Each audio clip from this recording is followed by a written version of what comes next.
Hello, everybody. This is Kevin with me, myself, and my vinyl. I'm doing a contest entry for JT's Record Room. He recently hit 1,000 subs about a month ago and started a contest, and I'm just now getting to it. JT, if you don't know who he is, JT's Record Room, he's out of Reno, Nevada. Great collection. He does thrift store finds where he finds gold in them there hills. He does a great job with his thrift store finds. Very likable personality on camera. um, just seems like a real genuine guy. And he's got a great thing going over there. So that's why he's got 1,000 subs. So what is the contest? The contest is he wants us to show 3 different albums from 3 separate genres. He also wants us to show a newer type record or release. I guess being 2022, someone in the last 3-4 years. I think he showed something from 2017. And then lastly, he wants us to show a guilty pleasure song, album with a guilty pleasure song, or just the more embarrassing the better. So here we go. Here's my entry. I'm going to preface this with just saying that early 90s is kind of where I hit my stride with music. I was in my, adolescence, early teens, and really kind of start coming into stuff that I decided that I liked. I mean, some of this is poppy and commercial, but that's kind of where I'm focusing this, at least for those 3 genres. All right, first one up is, sorry for the glare, but this is Blind Melon, self-titled. This originally came out in 1992, and you see the B-girl on there, which is pretty much the she was kind of like the unofficial mascot for this album. This is a music on vinyl title. A lot of people know this because of No Rain. This is an alternative rock record. Their music is classified as alternative rock. It was right along in that grunge era, 1992, but it definitely didn't fit that mold. Kind of more jammier, a little bit like pulled back than the in your face, raw of the grunge era. But nonetheless, great record. And No Rain gets a lot of the airplay on here, but this really does have quite a few good songs on it. Sorry, I'm just Tones of Home, that was on the radio, that got some airplay, and you probably recognize it if you heard it. Change, also another one that got a lot of airplay. But this actually, I mean, not every song on here is great, but it really does have there's 13 tracks on here, and I really do enjoy about 10 of them. So Holy Man is a good one too. So that is Blind Melon's self-titled from 1992. Okay. Let's go with 1993, or at least originally when this was originally released. This is not. This is a re-release from, I think, 2018, my bad. Originally out in 1993. This is Diggable Planets. And I'm going to screw up the name because I always do. It's called Reaching, a New Refutation of Time and Space. Okay.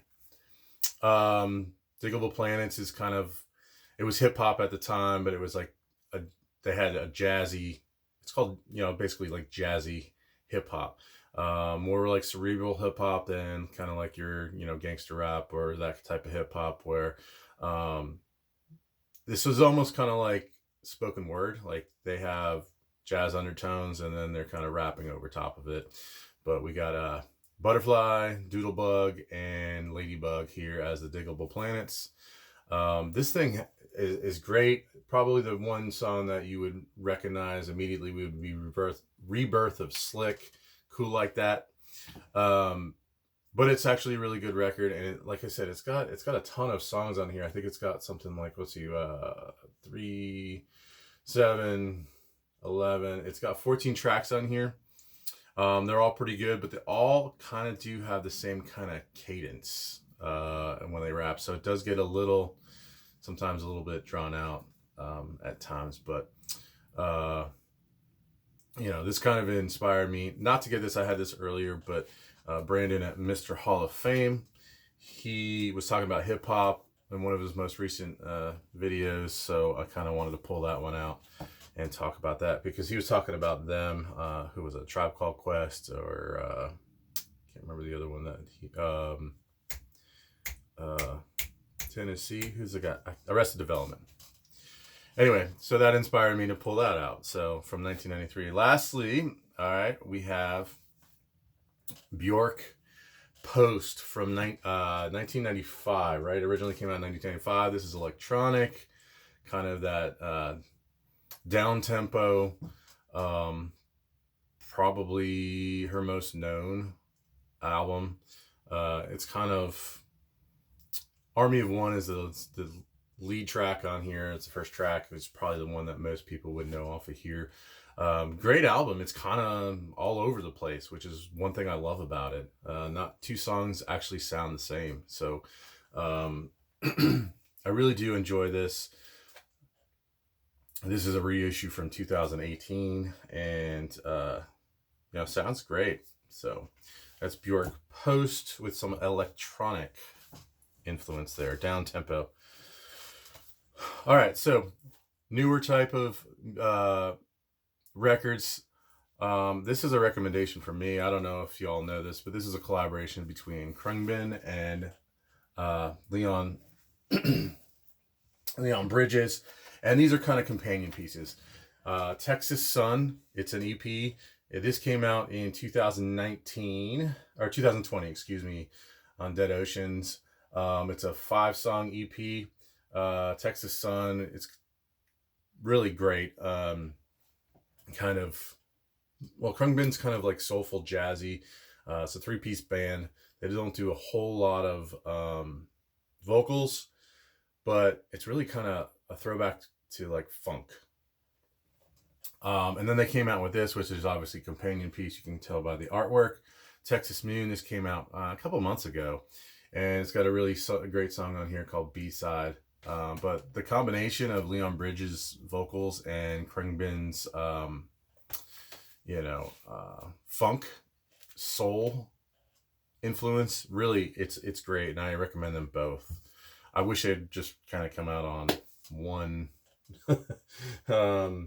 one record instead of 2 EPs, but anyway. All right, last but not least, we have our guilty pleasure, and he said the more embarrassing, the better. I know I've showed this on before because it popped up in a thumbnail, but I really do love just kind of dance pop music, especially female vocalists. Your Britney Spears, your Madonnas, your Lady Gagas, your Christina Aguilera's, and right now I have Katy Perry, and this is Teenage Dream. Couple good songs on here, in my opinion. Teenage Dream is the title track, which is on here. But it also has California Girls, and that has Snoop Dogg. And probably my favorite on here is Firework. I think she performed all those at the Super Bowl a couple years ago, but there's Katy right there. And this is the era of Katy Perry I like the most. So that is my entry, JT. I hope everyone out there enjoys it. And, thanks for putting on this contest. Good luck to everybody out there. And I will see you soon. Thank you.